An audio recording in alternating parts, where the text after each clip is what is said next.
Assalamualaikum warahmatullahi wabarakatuh. Oke, pada video kali ini saya akan menjelaskan pengaplikasian Fourier integral. Terdapat sebuah contoh soal yaitu dengan fungsi fx sama dengan 1 jika x mutlak kurang dari 1 dan fx sama dengan 0 jika x mutlak lebih dari 1 dengan grafik seperti berikut ini. Oke, untuk menemukan representasi Fourier integral dari fungsi di atas, kita dapat menggunakan rumusan yaitu fx diintegralkan dari 0 hingga tak hingga dengan koefisien AW cos Wx plus koefisien BW sin Wx diintegralkan terhadap dx. Ini kita akan mencari nilai koefisien dari AW dan juga BW. Yang pertama adalah AW, kita dapat menggunakan rumus 1 per V dengan batasan min tak hingga tak hingga fx cos Wx dikali dx.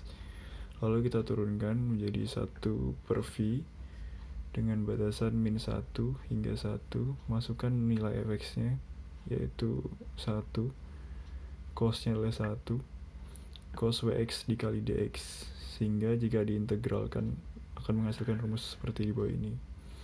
Sin Wx per V W dengan batasan min 1 hingga 1, min 1 hingga 1. Lalu telah dapatkan koefisien dari AW adalah 2 sin W per VW.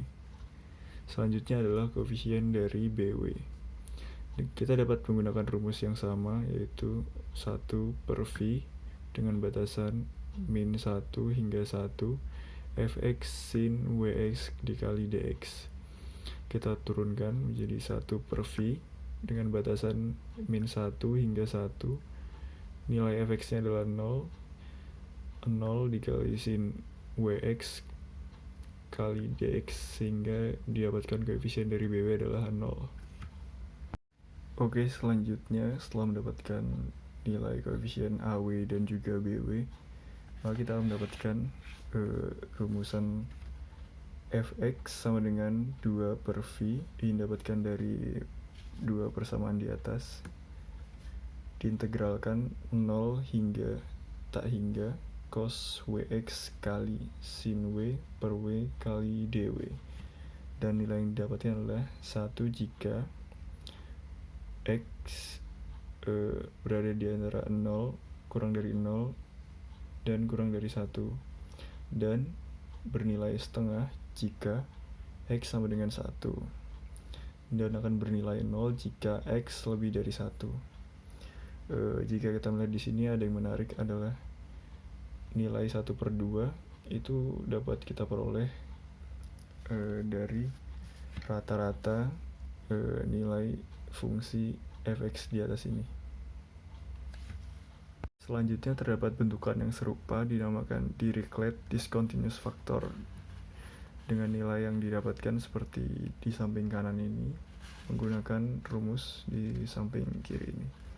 Nah, terdapat sesuatu yang menarik yaitu adalah jika x sama dengan 0, maka fungsi akan berubah menjadi sin W per W dengan integral 0 hingga tak hingga sin W per W kali dW dengan hasil pi per 2. Nah, ini disebut dengan fungsi sinus, yang mana fungsi sinus memiliki kemiripan rumus dengan sebelah kanan ini. Kita beri notasi ini SI dalam kurung U, yaitu integral 0 hingga U sin W per W dW sama dengan SI dalam kurung U. Selanjutnya terdapat Gibbs phenomenon atau fenomena Gibbs, yang dimana pada contoh soal tadi batas atas tak hingga, maka akan menghasilkan grafik seperti berikut ini. Terlihat datar atau tidak terdapat osilasi. Nah, ternyata jika kita ganti nilai tak hingga dengan sebuah angka, maka akan muncul sesuatu yang disebut dengan fenomena Gibbs, dimana ketika kita mengganti nilai tak hingga menjadi sebuah angka, Grafik yang dihasilkan akan menghasilkan osilasi. Seperti contoh grafik berikut ini. Ketika kita memberi nilai 8 atau angka 8, maka grafik yang dihasilkan seperti ini.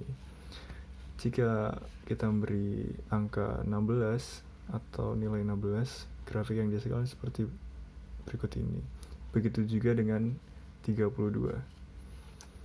Nah, untuk rumusannya yaitu 2pi integral 0 hingga a yang sebelumnya diganti, yang sebelumnya tak hingga kita ganti dengan variabel a, masukkan cos wx kali sin w per w kali dw, lalu kita pecah sesuai aturan sinus menjadi seperti ini.